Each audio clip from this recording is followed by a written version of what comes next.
Test 2. You will hear a number of different recordings, and you will have to answer questions on what you hear. There will be time for you to read the instructions and questions, and you will have a chance to check your work. All the recordings will be played once only. The test is in 4 sections. At the end of the test, you will be given 10 minutes to transfer your answers to an answer sheet. Now turn to Section 1.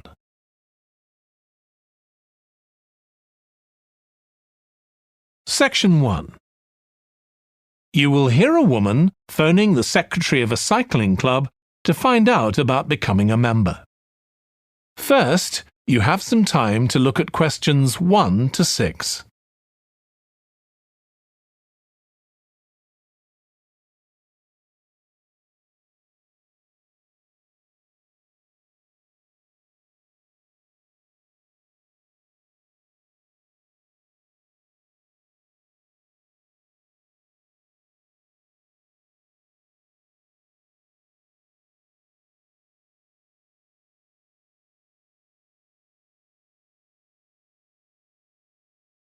You will see that there is an example that has been done for you.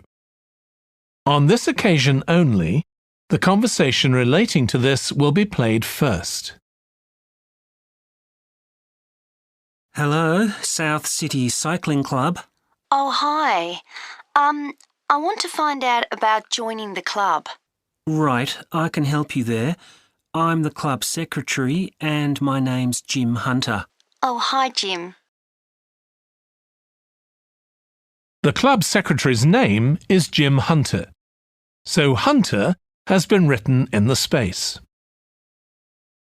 Now we shall begin. You should answer the questions as you listen because you will not hear the recording a second time. Listen carefully and answer questions 1 to 6. Hello, South City Cycling Club. Oh, hi. I want to find out about joining the club. Right, I can help you there. I'm the club secretary and my name's Jim Hunter. Oh, hi, Jim. So, are you interested in membership for yourself? That's right. Okay, well, there are basically 2 types of adult membership. If you're pretty serious about cycling, there's the full membership.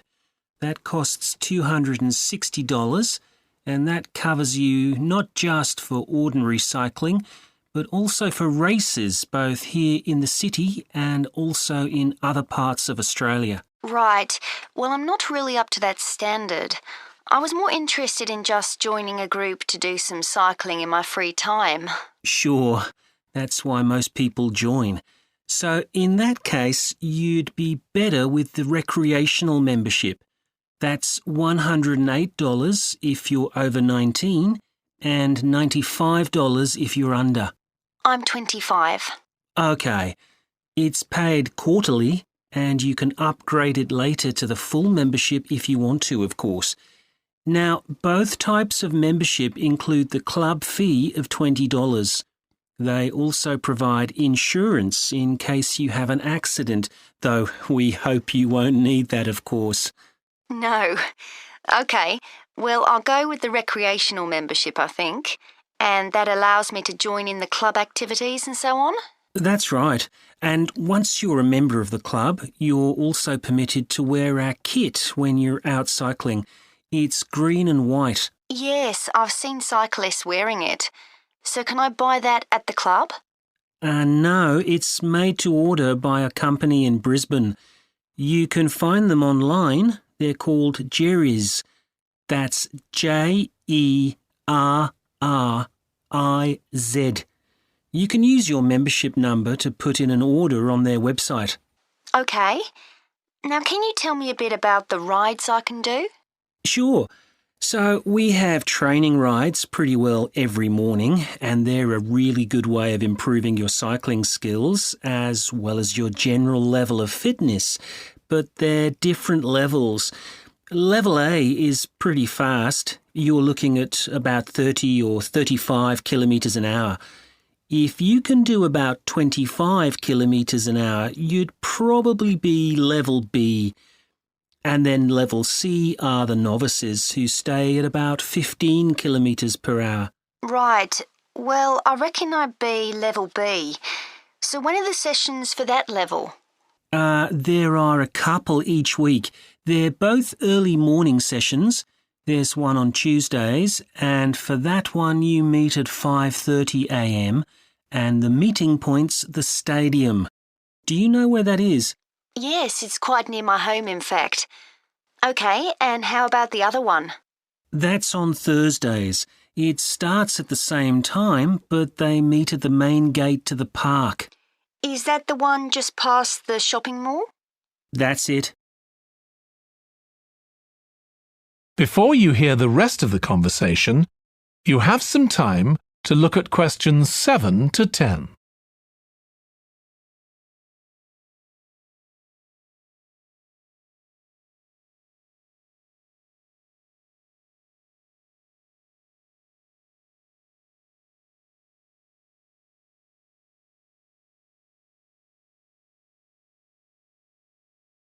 Now listen and answer questions 7 to 10. So how long are the rides? They're about an hour and a half, so if you have a job, it's easy to fit in before you go to work. And the members often go somewhere for coffee afterwards, so it's quite a social event. OK, that sounds good. I've only just moved to the city, so I don't actually know many people yet. Well, it's a great way to meet people. And does each ride have a leader? Sometimes, but not always. But you don't really need one. The group members on the ride support one another anyway. How would we know where to go?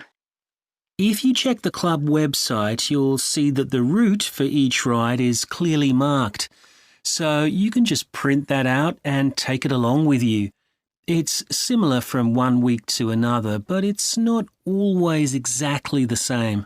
And what do I need to bring? Well, bring a bottle of water and your phone. You shouldn't use it while you're cycling, but have it with you. Right. And in winter, it's well before sunrise when we set out, so you need to make sure your bike's got lights. That's OK. Well, thanks, Jim. I'd definitely like to join. So what's the best way of going about it? You can... That is the end of section 1. You now have half a minute to check your answers.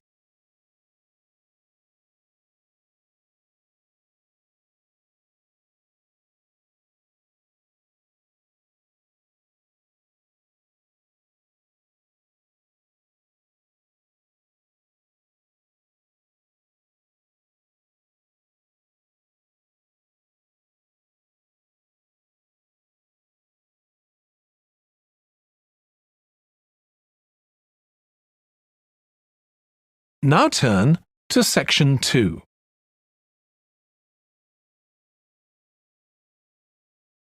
Section 2. You will hear a manager in a company talking to employees about volunteering for charity work. First, you have some time to look at questions 11 to 16.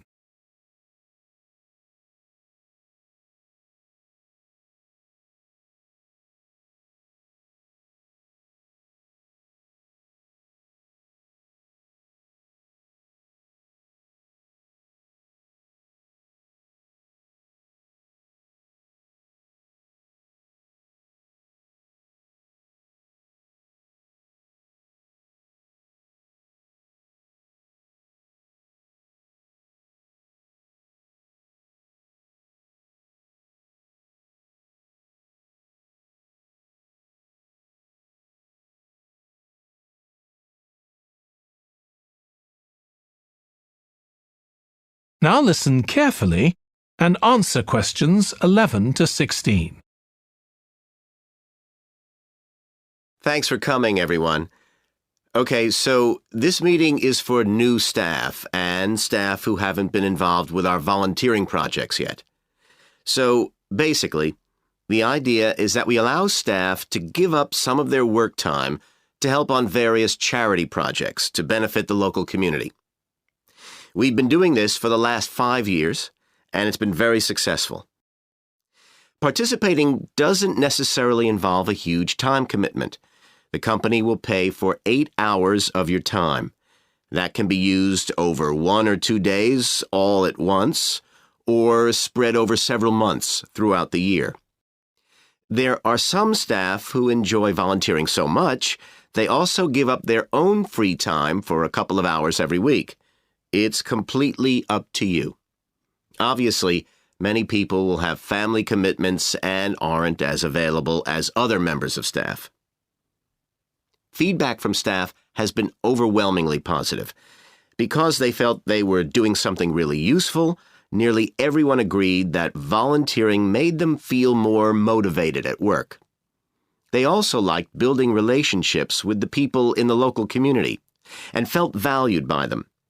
1 or 2 people also said it was a good thing to have on their CVs. One particularly successful project last year was the Get Working project. This was aimed at helping unemployed people in the area get back to work. Our staff were able to help them improve their telephone skills, such as writing down messages and speaking with confidence to potential customers, which they had found quite difficult.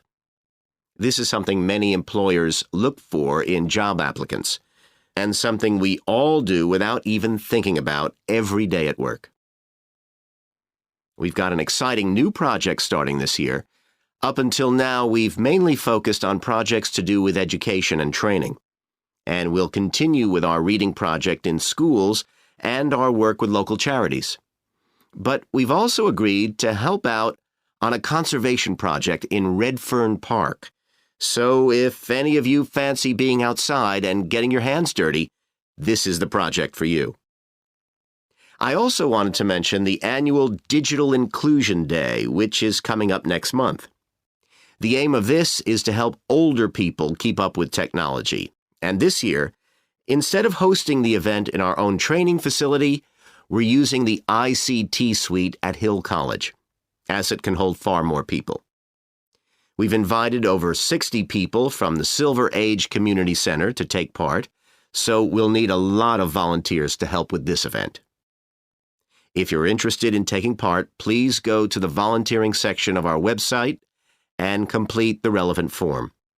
We won't be providing any training for this, but you'll be paired with an experienced volunteer if you've never done it before. By the way, don't forget to tell your manager about any volunteering activities you decide to do. Before you hear the rest of the talk, you have some time to look at questions 17 to 20.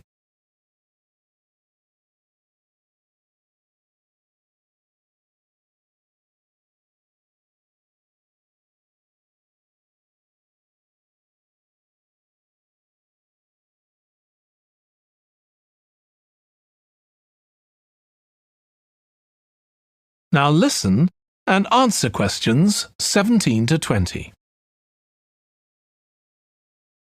The participants on the Digital Inclusion Day really benefited.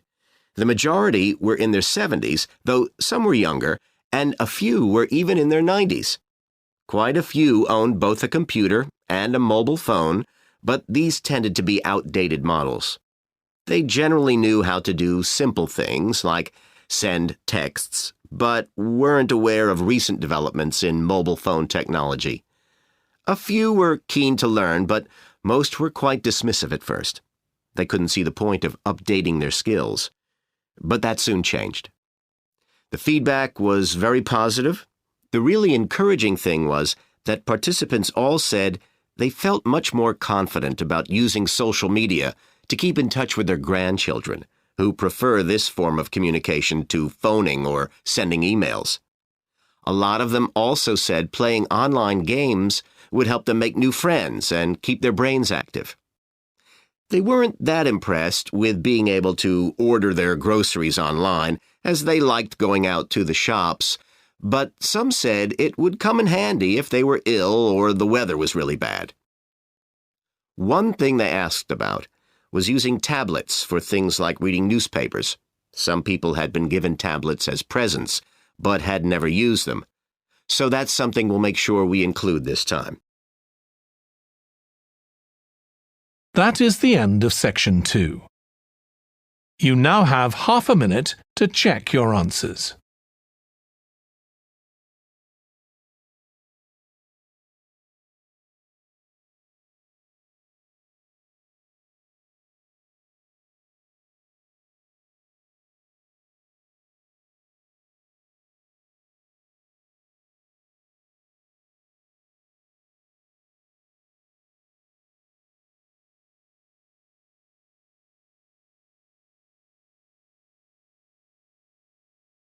Now turn to Section 3.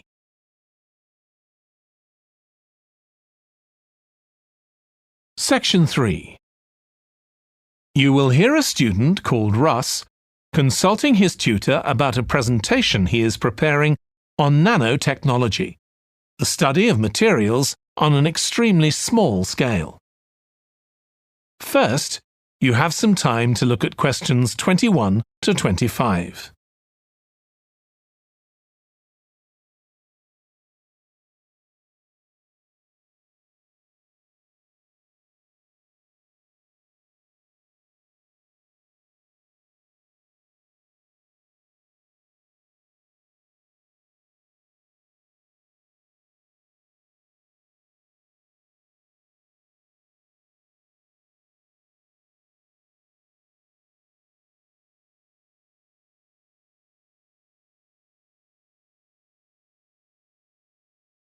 Now listen carefully and answer questions 21 to 25. Come in, Russ. Thank you. Now, you wanted to consult me about your class presentation on nanotechnology. You're due to give it next week, aren't you? That's right, and I'm really struggling. I chose the topic because I didn't know much about it and wanted to learn more, but now I've read so much about it, in a way there's too much to say. I could talk for much longer than the 20 minutes I've been allocated. Should I assume the other students don't know much and give them a kind of general introduction, or should I try and make them share my fascination with a particular aspect? You could do either, but you'll need to have it clear in your own mind. Then I think I'll give an overview. OK. Now, one way of approaching this is to work through developments in chronological order. On the other hand, you could talk about the numerous ways that nanotechnology is being applied. You mean things like thin films on camera displays to make them water repellent and additives to make motorcycle helmets stronger and lighter? Exactly. Or another way would be to focus on its impact in one particular area, say medicine or space exploration. That would make it easier to focus. Perhaps I should do that. I think that would be a good idea. Right. How important is it to include slides in the presentation? They aren't essential by any means, and there's a danger of tailoring what you say to fit whatever slides you can find. While it can be good to include slides, you could end up spending too long looking for suitable ones. You might find it better to leave them out. I see. Another thing I was wondering about was how to start. I know presentations often begin with, first I'm going to talk about this, and then I'll talk about that. But I thought about asking the audience what they know about nanotechnology. That would be fine if you had an hour or two for the presentation, but you might find that you can't do anything with the answers you get, and it simply eats into the short time that's available. So maybe I should mention a particular way that nanotechnology is used to focus people's attention. That sounds sensible. What do you think I should do next? I really have to plan the presentation today and tomorrow. Well, initially, I think you should ignore all the notes you've made, take a small piece of paper and write a single short sentence that ties together the whole presentation. It can be something as simple as, nanotechnology is already improving our lives. Then start planning the content around that. You can always modify that sentence later if you need to. OK. Before you hear the rest of the discussion, you have some time to look at questions 26 to 30.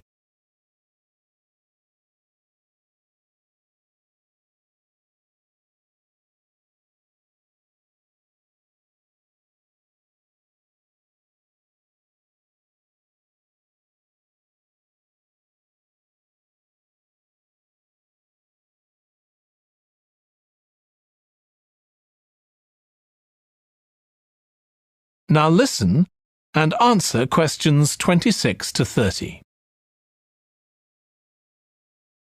OK, now let's think about actually giving the presentation. You've only given one before, if I remember correctly, about an experiment you'd been involved in. That's right. It was pretty rubbish. Let's say it was better in some respects than in others. With regard to the structure, I felt that you ended rather abruptly, without rounding it off. Be careful not to do that in next week's presentation. OK. And you made very little eye contact with the audience because you were looking down at your notes most of the time.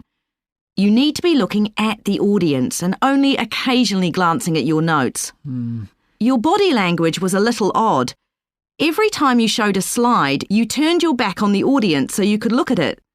You should have been looking at your laptop. And you kept scratching your head, so I found myself wondering when you were next going to do that, instead of listening to what you were saying. Oh dear. What did you think of the language? I knew that not everyone was familiar with the subject, so I tried to make it as simple as I could. Yes, that came across. You used a few words that are specific to the field, but you always explained what they meant, so the audience wouldn't have had any difficulty understanding. I must say, the handouts you prepared were well thought out. They were a good summary of your presentation, which people would have been able to refer to later on, so well done on that. Thank you. Well, I hope that helps you with next week's presentation. Yes, it will. Thanks a lot. I'll look forward to seeing a big improvement then. That is the end of section 3. You now have half a minute to check your answers.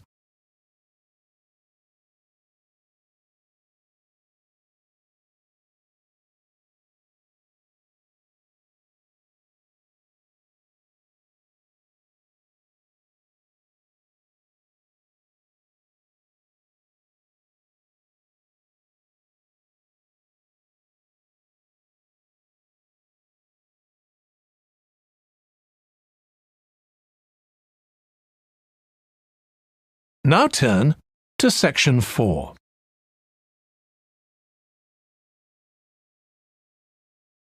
Section 4. You will hear a lecturer in psychology talking about a type of memory. First, you have some time to look at questions 31 to 40.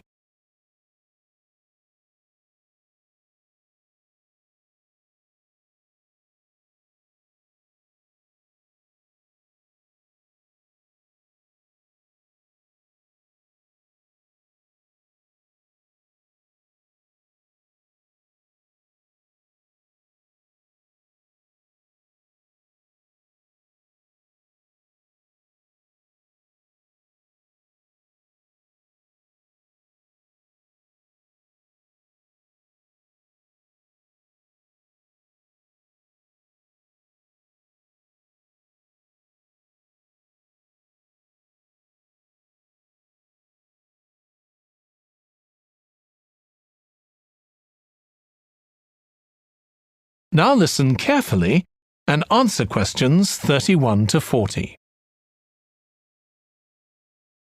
Today, we'll be continuing the series of lectures on memory by focusing on what is called episodic memory and what can happen if this is not working properly. Episodic memory refers to the memory of an event or episode. Episodic memories allow us to mentally travel back in time to an event from the past. Episodic memories include various details about these events. For example, when an event happened and other information such as the location. To help understand this concept, try to remember the last time you ate dinner at a restaurant. The ability to remember where you ate, who you were with, and the items you ordered are all features of an episodic memory. Episodic memory is distinct from another type of memory called semantic memory. This is the type of factual memory that we have in common with everyone else. That is your general knowledge of the world. To build upon a previous example, remembering where you parked your car is an example of episodic memory.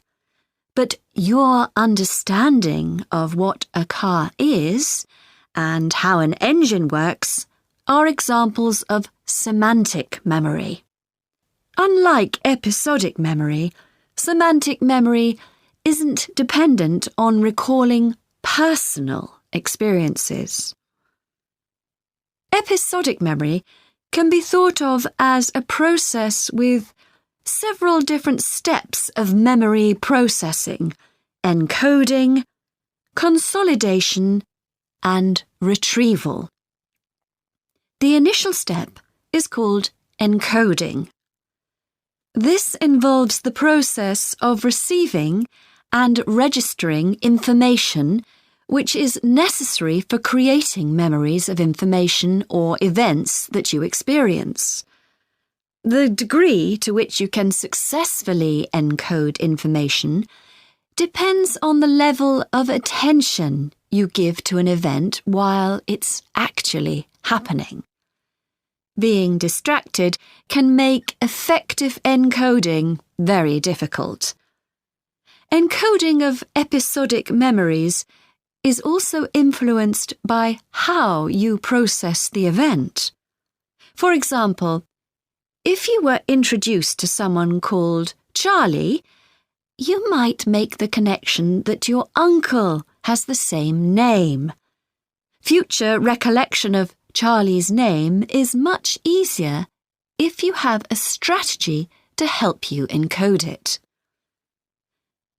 Memory consolidation, the next step in forming an episodic memory, is the process by which memories of encoded information are strengthened, stabilized, and stored to facilitate later retrieval.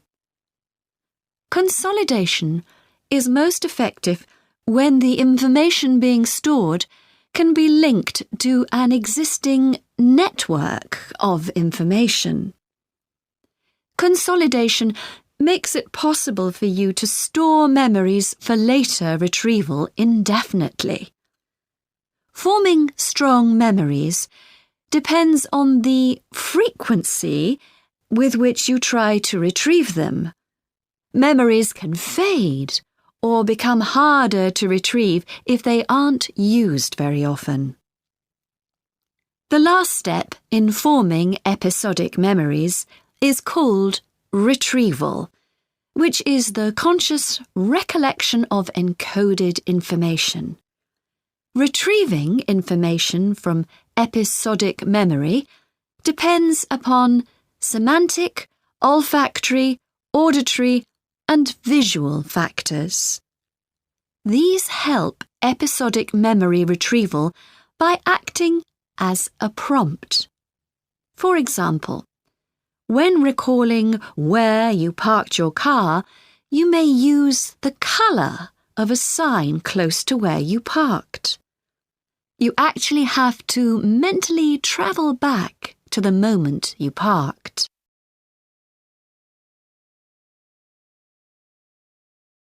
There are a wide range of neurological diseases and conditions that can affect episodic memory. These range from Alzheimer's to schizophrenia to autism. An impairment of episodic memory can have a profound effect on individuals' lives. For example, the symptoms of schizophrenia can be reasonably well controlled by medication. However, patients' episodic memory may still be impaired, and so they are often unable to return to university or work. Recent studies have shown that computer-assisted games designed to keep the brain active can help improve their episodic memory. Episodic memories can help people connect with others, for instance by sharing intimate details about their past, something individuals with autism often have problems with. This may be caused by an absence of a sense of self. This is essential for the storage of episodic memory and has been found to be impaired in children with autism. Research has shown that treatments that improve memory may also have a positive impact on children's social development. One study looked at That is the end of section 4. You now have half a minute to check your answers.